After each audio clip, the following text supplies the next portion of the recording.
Bueno, buenos días. Muchas gracias a la comisión organizadora de este simposio, a don Álvaro Hernández, por la invitación en participar en esta y otras mesas que se van a desarrollar durante estos días.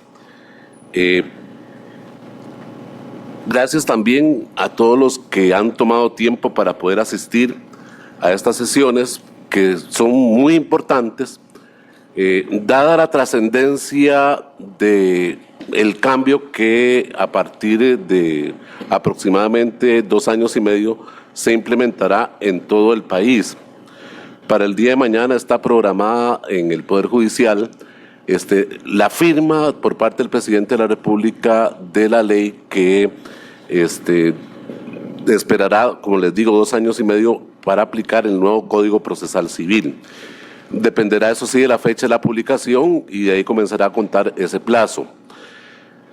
La temática de esta mesa no es tal vez de un instituto específico como en otras mesas, ni tal vez de un nivel tan teórico o dogmático como podríamos esperar en otros temas, sino que nos trae de lleno a problemas prácticos que tendremos que afrontar dentro del Poder Judicial y fuera del Poder Judicial, colegio de abogados, gremio, universidades, con el objetivo de lograr un instrumento idóneo para la justicia civil y comercial del país.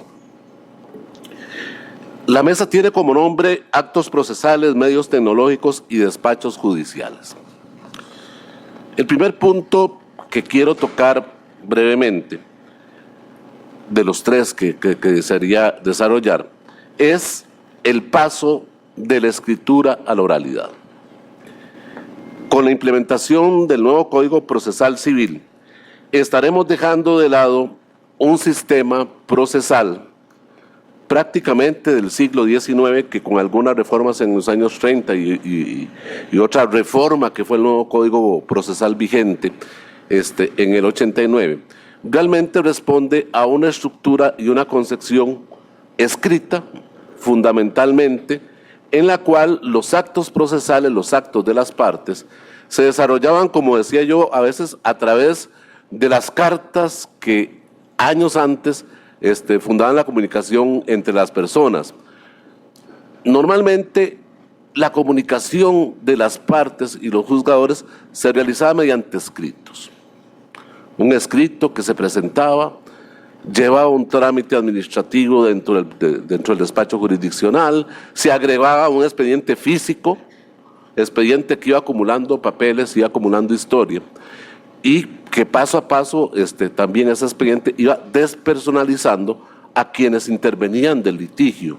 A final de cuentas, el juzgador contaba o cuenta todavía con una serie de documentos, con una serie de escritos que durante la tramitación larga del proceso, mediante respuestas de resoluciones van, resoluciones vienen, escritos van, escritos vienen, los llevan al final al juzgador a dictar una sentencia, inclusive sin rostro humano, una sentencia en la cual el juzgador difícilmente conoce, aunque sea físicamente, las personas que están tratando de solucionar sus diferendos ante la autoridad jurisdiccional. Tenemos en la actualidad entonces un código fundado en la escritura.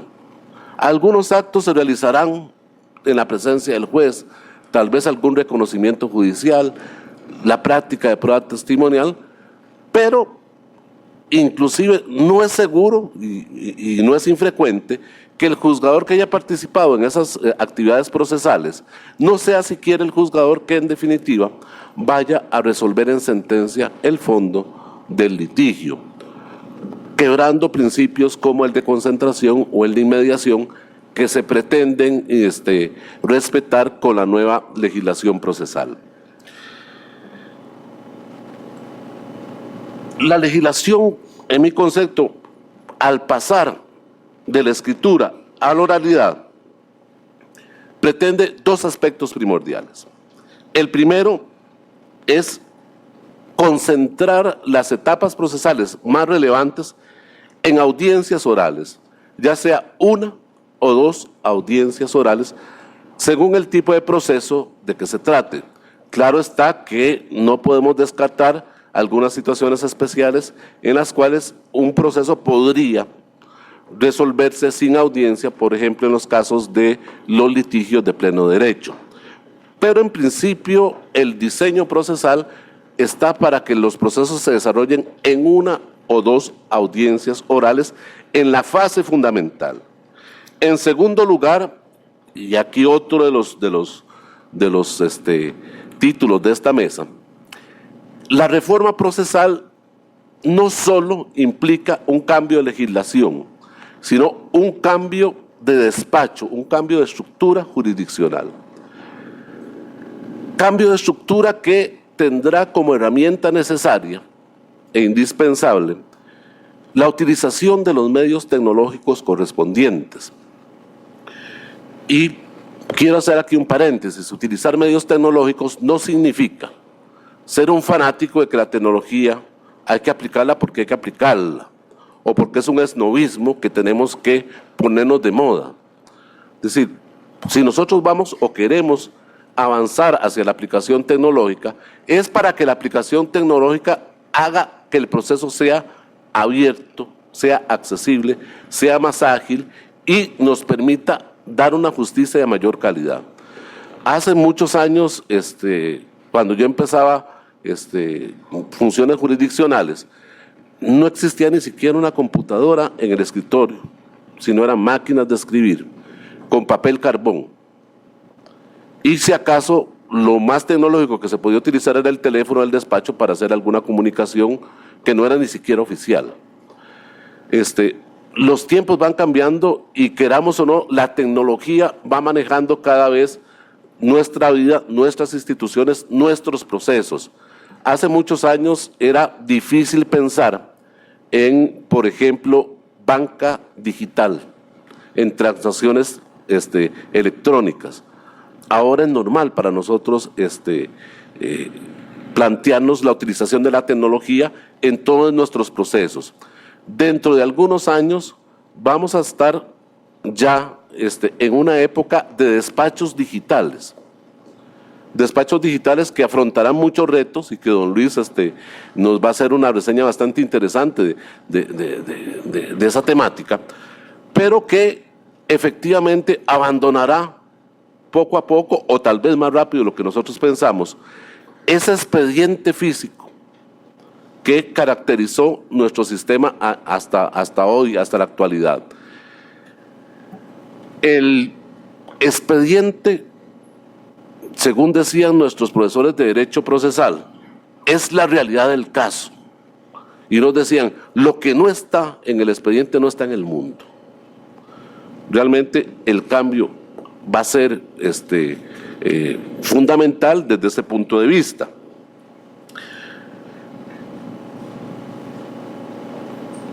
Las primeras etapas del proceso están previstas o están diseñadas no de manera oral, porque tampoco se crea que los actos orales son absolutamente indispensables para todas las etapas.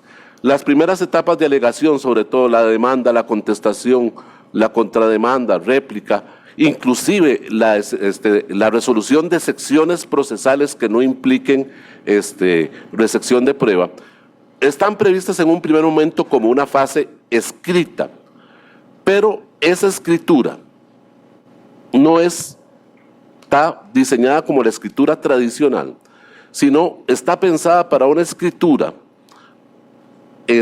con utilización de medios tecnológicos.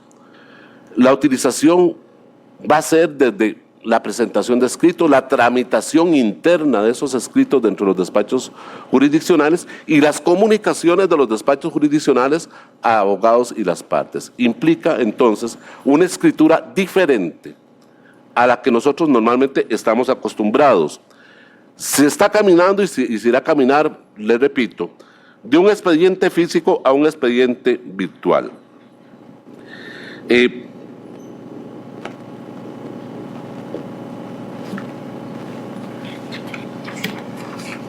Las audiencias, que son el eje central del proceso, los actos de las audiencias, van a tener que realizarse ante el órgano jurisdiccional, sobre todo con los principios de inmediación y de concentración. ¿Qué significa eso? Significa que en etapa de audiencia se van a concentrar etapas procesales que estaban disgregadas en la legislación anterior. Por ejemplo, la conciliación, la resolución de secciones procesales, la admisión o rechazo de la prueba, la presentación o definición de las pretensiones correspondientes con la depuración que ello conlleva, todo lo que es el principio de saneamiento en audiencia.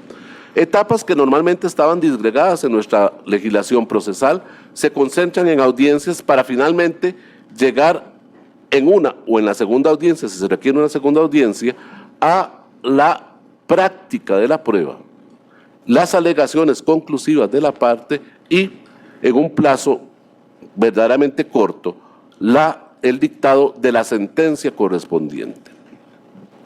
El hecho de realizar los actos procesales en audiencia significa dar prevalencia a la comunicación oral y no a la comunicación escrita. Las alegaciones tienen que hacerse ahí. Las resoluciones de los puntos que se debatan deben de hacerse ahí. En algunos casos de resoluciones interlocutorias dictadas en audiencia, los medios de impugnación, como la revocatoria y eventuales apelaciones que surjan, deberán formularse ahí. Hago la salvedad de la sentencia que el diseño de código se aleja de lo que se había venido practicando algunas veces en la ley de cobro judicial o se estaba indicando en el monitorio arrendaticio. La sentencia, pese a que se hace después de la audiencia, no es oral en sentido estricto. Se puede dictar una sentencia oral, pero se tendría que documentar como sentencia escrita para efectos de su estudio y eventual impugnación por parte de los abogados. Se está abandonando ese famoso concepto de que el juez en ese momento con una premura dicte una sentencia y lo que es peor que la parte apenas viendo qué es lo que está sucediendo tuviera que apelar diciendo los motivos en ese mismo momento dentro de la supuesta audiencia. Este esquema se está superando para dar la oportunidad de que el acto más importante, que es la sentencia, se haga con la debida motivación y se le dé a las partes la posibilidad de impugnar adecuadamente la resolución si fuera del caso. Ok. Cuando hablamos de audiencias, nos enfrentamos a otro problema, que es el problema de la documentación de la audiencia. Audiencias orales no estarían, por decir así, en sintonía con una documentación por medio de actas de lo que está pasando en el proceso. Se está previendo entonces que las audiencias sean registradas al menos con sonido, pero si fuera posible, entrar a un registro de video. Estos son otros problemas tecnológicos a los que vamos a tener que afrontar y que también se referirán don Luis y don William. Pero si estamos pensando en audiencias, la audiencia como tal tiene que tener una documentación, o sea, una forma en la cual quede registrada y que además sea una forma ágil para el juzgador y para las partes en cuanto a su utilización y consulta. No basta con estar, por ejemplo, teniendo archivos de MP3 grabados sin ningún tipo de orden, sino que tenemos que buscar en una tecnología que nos ayude a que la documentación sea ágil y útil para los fines del proceso. Vamos entonces a apoyar en tecnología para poder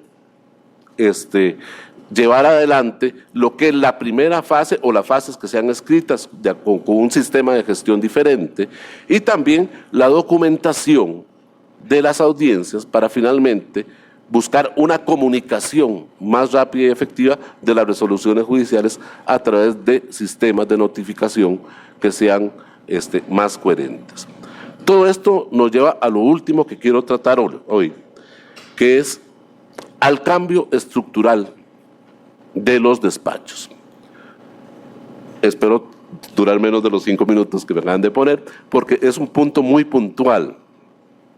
Nosotros tenemos despachos creados durante más de 2 siglos, desde la época española antigua, a través de esquemas bastante rígidos y tradicionales de escritura, con estructuras muy bien definidas, con funcionarios escribientes que en muchas ocasiones son los que están adelantando las decisiones de los jueces a través de proyectos de resoluciones, etc. Ahora nos enfrentamos a cambios estructurales de los despachos jurisdiccionales. Cambios estructurales internos y cambios estructurales externos. Cambios estructurales internos porque los órganos jurisdiccionales van a tener que adaptarse al trámite a través de medios tecnológicos y de expediente virtual. Las habilidades de los despachos, de los funcionarios judiciales van a ser diferentes. Y además, las labores decisorias ya no van a estar entregadas en la mayor parte de los casos a lo que un inscribiente pueda proyectarle a un juzgador, que es lo que sucede en la actualidad. Los escribientes actualmente hacen proyectos de resolución, deciden, el juzgador los adopta, firma, suscribe y punto. La decisión va a estar centrada en los funcionarios ya de judicatura, los órganos jurisdiccionales, y sobre todo en aquellas etapas donde existe audiencias orales, donde existe concentración y donde existe inmediación. Aquí muchos colegas jueces nos dicen, bueno, ¿qué problema? En las audiencias nosotros tenemos que pensar y resolver ahí mismo. Ya no tenemos el tiempo de sentarnos, revisar el punto, abrir un libro, consultar con quien quiera consultar, despejarme la mente, tomarme un café y después decidir. No, en audiencia tengo que analizar, razonar y decidir ahí mismo. Y me decían colegas también abogados, dice, ¿qué problema? Porque antes yo recibí una notificación, la llevaba, me la leía, la veía un día, 2 días, dependiendo de los plazos que tuviera, podía analizar, ver y después realizar el acto que yo considere una impugnación, etcétera. Ahora no. Ahora tengo, en la mayoría de los casos dentro de la audiencia, que pensar, razonar y actuar inmediatamente. Es un cambio muy importante dentro de la estructura mental y dentro de la estructura de funciones que se van a dar al interno de los despachos. Bueno, por último, el sistema procesal va a encontrar un cambio radical en los órganos jurisdiccionales, la estructura ya jurisdiccional. Actualmente contamos con juzgados de menor cuantía, materia civil, juzgados de mayor cuantía, tribunales superiores y la sala de casación. Tradicionalmente, los juzgados de menor cuantía resolvían y tenían sus apelaciones ante los juzgados de mayor cuantía. Con la ley de cobro y con la ley del monitoreo arrendaticio comenzó a quebrarse ese principio jerárquico, porque en materia especializada como el cobro judicial o la ley de arrendamientos, las apelaciones comienzan a pasar directamente ante el tribunal superior correspondiente, saltándose la apelación que normalmente tenía ante los juzgados de mayor cuantía. Con el código desaparecen las estructuras judiciales actuales, se crea un juzgado civil que va a ser muy fuerte, va a tener una concentración de muchos tipos de procesos. Juzgados civiles que podrán especializarse y de hecho se mantendrán especializados en lo que será cobro y se pensará también, y en lo que es también concursal, y se pensará poco a poco en si es necesario ir especializando algunos sectores dentro de los juzgados civiles. Van a conocer procesos todos los procesos, independientemente de la cuantía, salvo los ordinarios de mayor cuantía que van a estar reservados a un tribunal colegiado de instancia. Al estilo contencioso administrativo, lo que resuelva ese tribunal en sentencia colegiado de instancia solo tendrá recurso de casación. Se elimina una de las dos instancias que hay para el proceso ordinario o el actual abreviado también de mayor cuantía. Las resoluciones del juzgado civil en procesos, todos los tipos de procesos, inclusive los ordinarios de menor cuantía, tendrán apelación ante un tribunal de apelaciones. Las resoluciones interlocutorias de los tribunales de juicio, por decirlo de alguna forma, los tribunales de instancia que conocerán ordinarios de mayor cuantía, tendrán apelación ante el tribunal de apelaciones y la sentencia solo tendrá recurso de casación. Dejo planteado el punto porque esto significa, y eso nos va a tratar don William también con su exposición, un replanteamiento de toda la estructura jurisdiccional desde Paso Canoas a Peñas Blancas, desde el Atlántico hasta el Pacífico. Estamos con sistemas donde tenemos juzgados de menor cuantía mixtos, en ocasiones con 6 materias al mismo tiempo, conociendo juzgados mixtos, juzgados de mayor cuantía que no conocen muchos procesos ordinarios, 5 o 6 al año hay juzgados de mayor cuantía, etcétera. Va a implicar una reestructuración de los órganos jurisdiccionales en todo el territorio nacional. Reestructuración que tenemos 2 años y medio para hacerla y que requerirá de un esfuerzo enorme por parte no solo del Poder Judicial, sino de todas las instituciones involucradas en el cambio, como puede ser Asamblea Legislativa, Gobierno Central y también nuestro Colegio de Abogados. Dejo planteadas estas inquietudes, hay mucho que hablar también de todo lo que podrán ser los despachos a futuro fuera del área central, los despachos dentro de las áreas más centralizadas, etcétera. Pero es un reto que tendremos que afrontar en los 2 años y medio de vacatio leyes y que de ahí en adelante también vamos a tener que ir corrigiendo, adaptando y modificando lo que se hace después de la implementación. Muchas gracias.